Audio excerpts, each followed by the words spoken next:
On this edition for Saturday, January 9th, lawmakers weigh next steps in the wake of the riots at the Capitol, how social media is playing into the political divide, and how the power of words can shape political culture. Next on PBS NewsHour Weekend.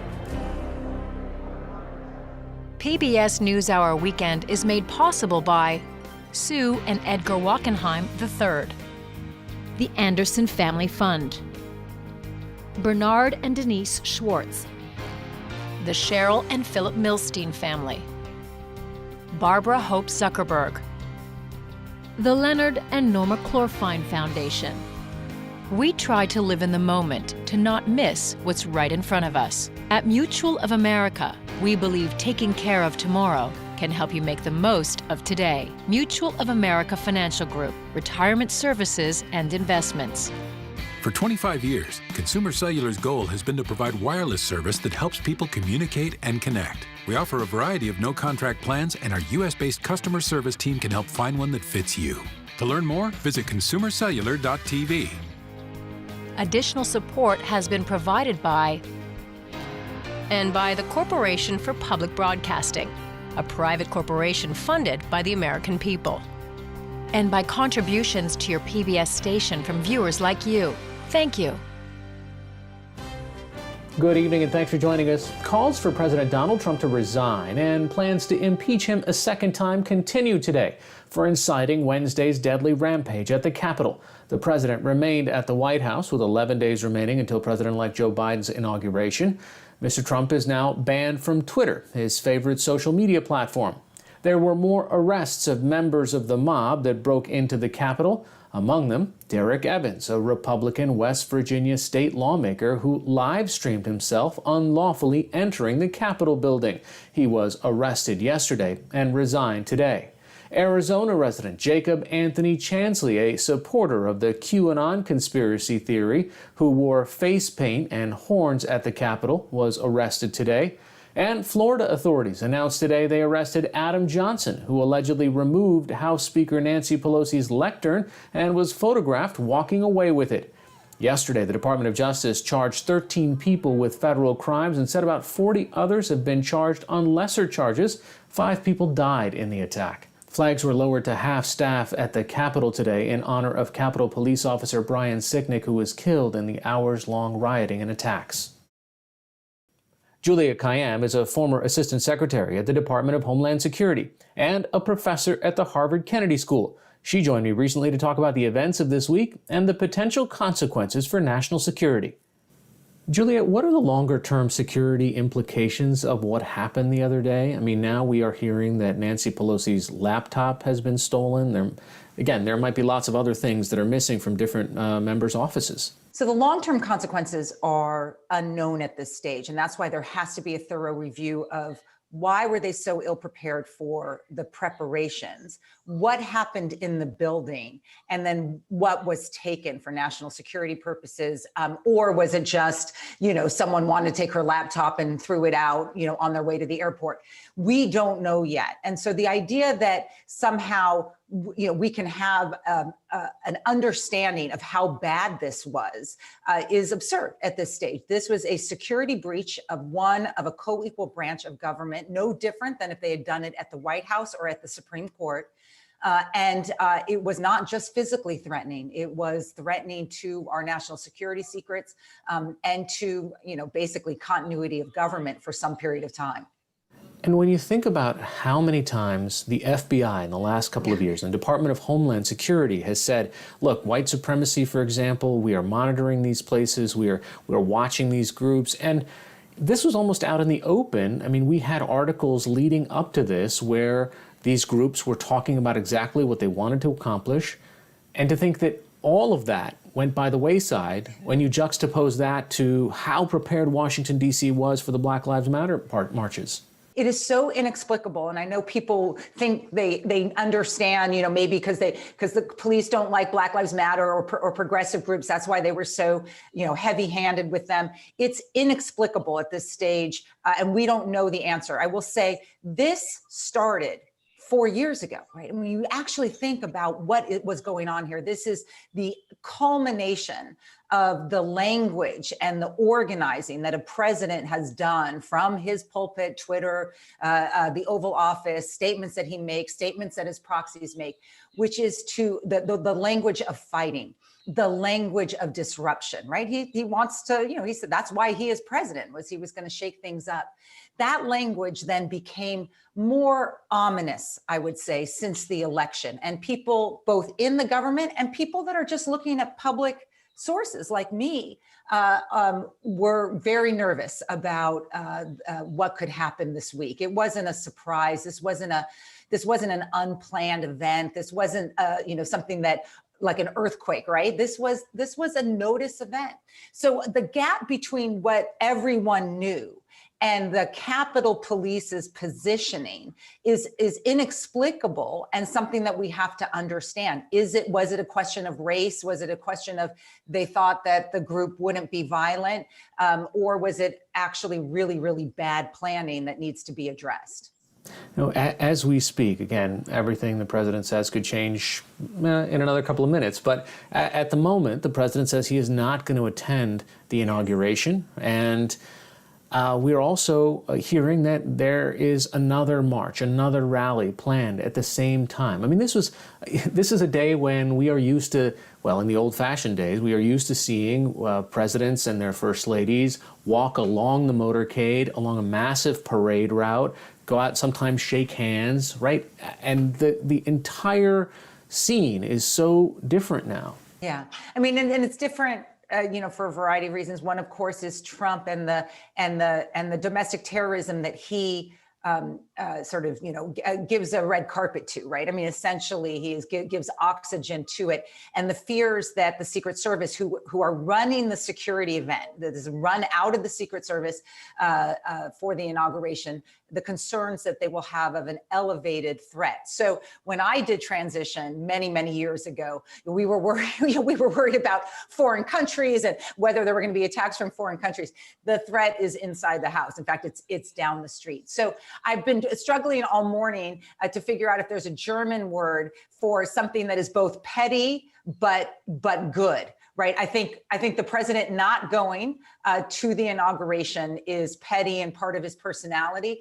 I actually think that in the end, it will decrease the security and safety threat because his people won't think that they're going to see him. He won't be able to say anything. The orientation will be towards the new, which I think will be very helpful in terms of minimizing risk, not going to get it to zero, minimizing risk.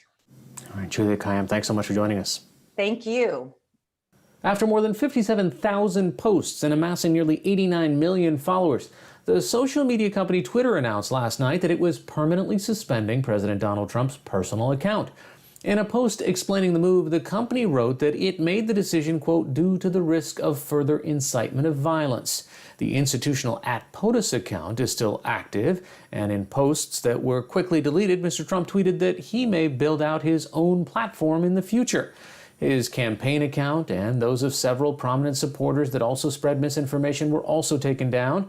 There was immediate pushback from many supporters, including the Secretary of State and the president's son, Donald Trump Jr. He tweeted, "Free speech no longer exists in America." The permanent suspension comes after a 12-hour suspension on Wednesday for posting a video that repeated lies about the outcome of the 2020 election. Facebook announced on Thursday that it was suspending the president's account at least through the inauguration on January 20th. For more on the social media bans and the disinformation that continues to spread, I spoke with Joan Donovan, research director at Harvard University's Shorenstein Center on Media, Politics, and Public Policy. So what responsibilities then do the social platforms have? After January 20th, President Biden, let's say he is hopefully makes it through Inauguration Day and onward, well, what does he have to do, or what does his administration have to do with social media platforms, and what can they do? In lots of ways, you could say this Trumpism is an idea, and it will outlast Donald Trump's time at the White House. Yeah, we have post-January 6th have seen the radical break of the MAGA movement from Republican politics as usual. If you look at the The events around Lindsey Graham at the airport, where people were saying basically every day, we are going to do this, we're going to follow you. And in that sense, it can no longer be a moral imperative or a moral duty for tech corporations to take action. We also have to think about the roles that political elites have played in sowing disinformation. So it extends beyond Trump. There's an entire partisan media ecosystem. All of these groups are using social media in order to get the message out, as well as to financially and politically benefit. And so the Biden administration is going to have to look at those incentives and then also look at the design of these communication technologies and focus on how do we get communication technologies back down to the scale of human moderation, so that they can no longer be weaponized in this way by people who have either large networks or large net worth. Does that mean that a Facebook would have to be broken up? I mean, right now they serve, 2 billion plus humans on the planet. There's just no way that humans can moderate all the information that comes onto the platform every second. Yeah, there's a few different ways that they need to do this, which is that they need to look internally at their AI systems and understand that when things start to go viral, you have to look very closely at what is that content? What is it saying? What is it implying?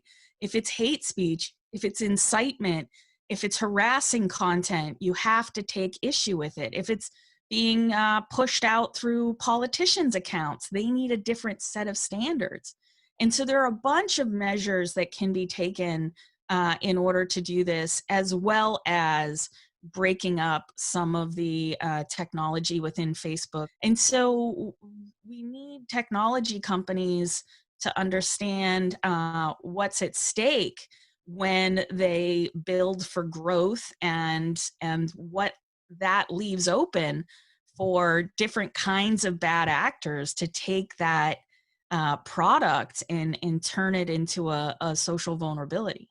Even if the president is taken off of Twitter, aren't there other places, other pools where like-minded people gather? Isn't that the sort of strength of the internet, that you can't shut any specific voice or person down from just one location?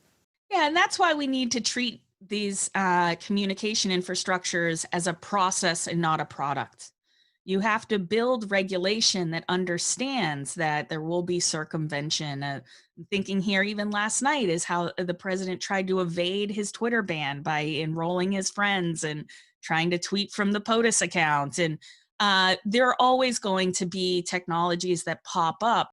The coming battle ahead for policymakers is to look at this and look at the entire ecosystem and understand that if we put these rules in place and we make sure that everybody works by the same standards, then CEOs that fashion their technology around completely unmoderated spaces, when they reach a certain limit, or when they reach a certain amount of people, have to be treated more like radio stations and news media. And so we need rules for strategic amplification, and we need rules for the amount of people that these apps claim to serve. And that'll be an interesting effect as well, because if you say, if your technology serves over 1 million people, then you have to have a plan for content moderation. That changes everything about the business model, because in that case, sometimes you might end up with more smaller apps in a much larger ecosystem. Joan Donovan of Harvard Shorenstein Center, thanks so much for joining us. Anytime. I also want people to be really hopeful too. For more analysis from Joan Donovan and Julia Kayyem, go to pbs.org/newshour.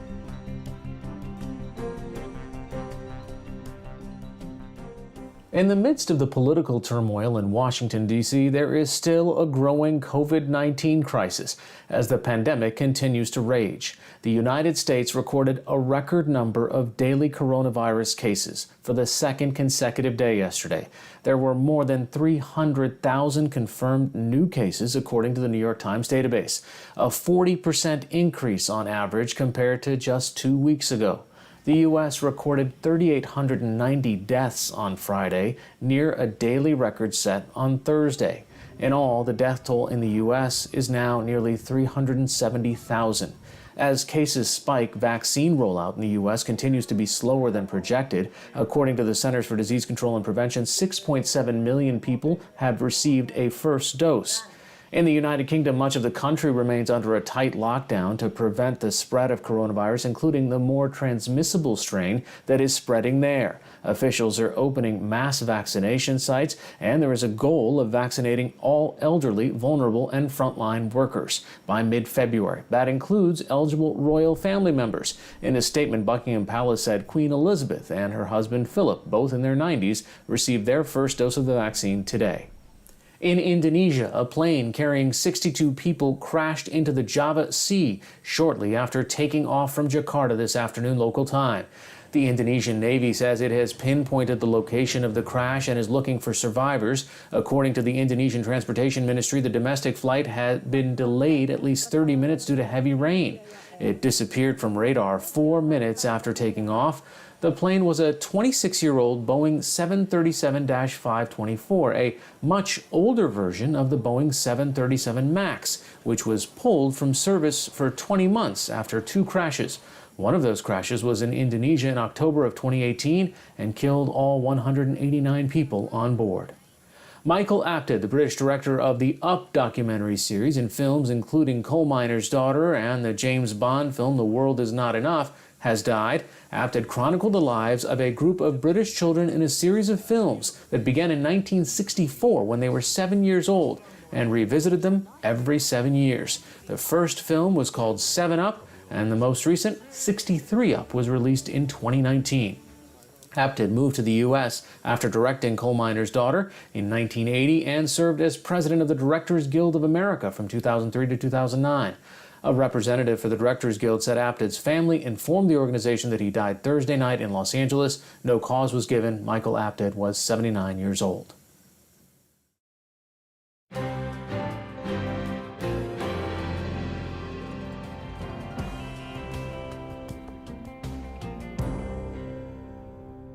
There have been many discussions this week over the language used to describe the events in the Capitol and at the Capitol building. NewsHour Weekend's Christopher Booker has more. It's hard to find the words to describe what happened on Wednesday. Was it a riot? Was it an insurrection? It certainly was more than a protest. It's often said that journalism is the first rough draft of history, but how will the words that we choose to describe what happened in Washington this week impact the way America remembers? Even just to describe the attack on the Capitol, are they rioters? Was it a mob? Is it terrorism? Is it insurrection? Is it a coup? Joanne Freeman is a professor of history at Yale University who specializes in the politics and political culture of the revolutionary and early national periods of American history. She's written extensively about turmoil in American politics. As a historian who studies journalism and history, what does the coverage look and sound like to you, and what do the words that are being used sound like to you? In many ways, I think Americans don't quite have the words to describe what's going on. This morning, I saw some people referring to what happened on Wednesday as the storming of the Capitol. Supporters of President Trump stormed the complex. The angry mob burst through barricades and police. And I actually object to that. Storming romanticizes it. There's nothing romantic about what happened. It's not just born of passions, noble passions. It was an act with implications and repercussions. It was an attack on the government. In all of these ways, it's not just a peaceful expression of passion. Yet passion is a word often used. We gathered together at a moment of great division, at a moment of great passion. Senator Ted Cruz reaching for it on the Senate floor as he lodged objections to the state vote certifications on Wednesday. So speaking as a historian who's always interested in the meaning of words in the past in the right context, we're in one of those moments that, 50 years from now, historians will look at us grappling to find the right language to talk about this moment. There have been a lot of words being thrown around that are being thrown around more as buzzwords than as words with meaning. And some of those words are pretty significant ones. So, fascism, socialism, communism, even democracy, liberty, freedom, patriotism. Looking out at all the amazing patriots here today, I have never been more confident in our nation's future. We're in a battle of words as well as a battle of politics, particularly when you have extreme circumstances like we're experiencing right now. Those kinds of words can be used as masks to mask extremism, right? This is democracy. This is liberty. This is freedom. Now, here's the thing, and it's going to sound obvious, but I think it's important to realize in a democratic form of government, a democracy is grounded on public sentiment and public opinion. That's really basically where the power is. A pronouncement made from on high, meaning the national stage, a congressman, a president, those words have added meaning, and those words can be are almost always taken seriously by some of the public.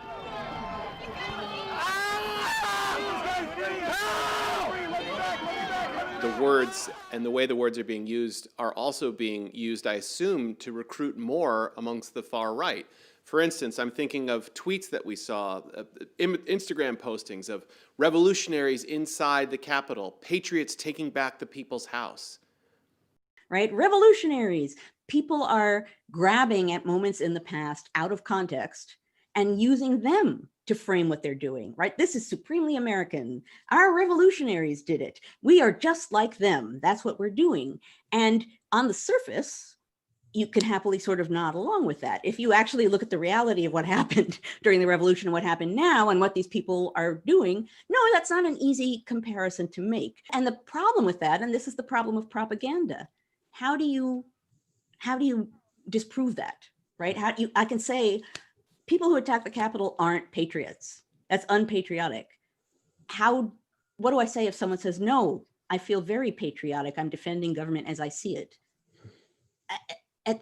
These words are powerful for a reason because they're hard to refute. They're fuzzy and they have a gut impact and a profound political meaning. Now that leads to another point, which is there has to be accountability in a broad way right now, because if there isn't, the message is clearly, well, that was fine. That was okay. And why, if you were someone who engaged in that kind of behavior and there's no impact of any kind and there's no consequences, why would you not do that again?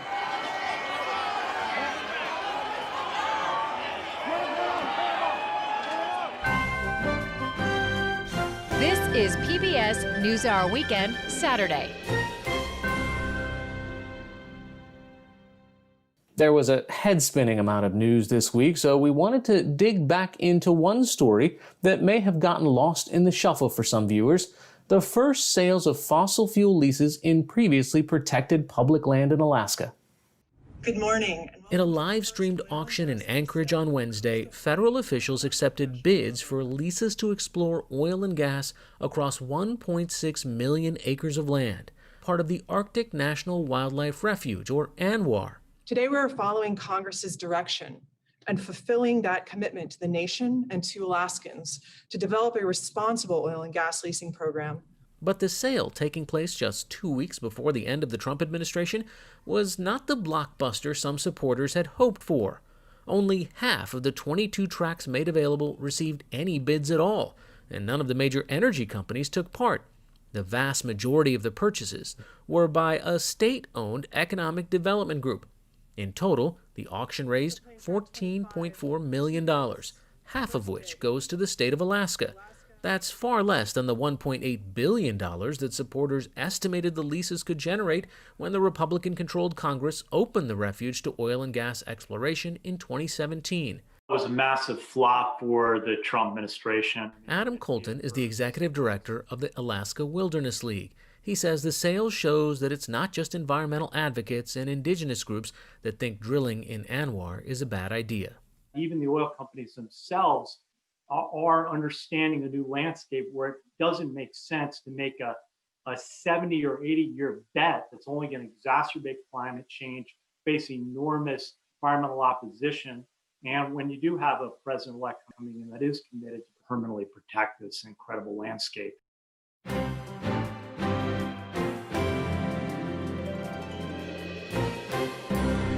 That's all for this edition of PBS NewsHour Weekend. For the latest news updates, visit pbs.org/newshour. I'm Hari Srinivasan. Thanks for watching. Stay healthy and have a good night.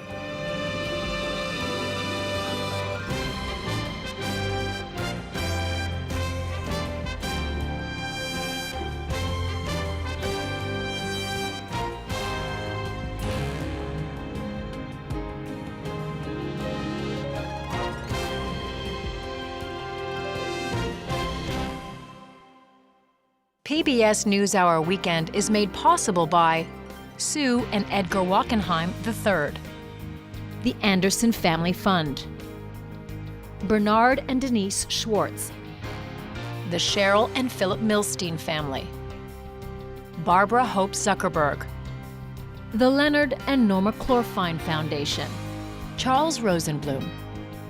We try to live in the moment to not miss what's right in front of us. At Mutual of America, we believe taking care of tomorrow can help you make the most of today. Mutual of America Financial Group, retirement services and investments. Additional support has been provided by Consumer Cellular and by the Corporation for Public Broadcasting, a private corporation funded by the American people. And by contributions to your PBS station from viewers like you. Thank you.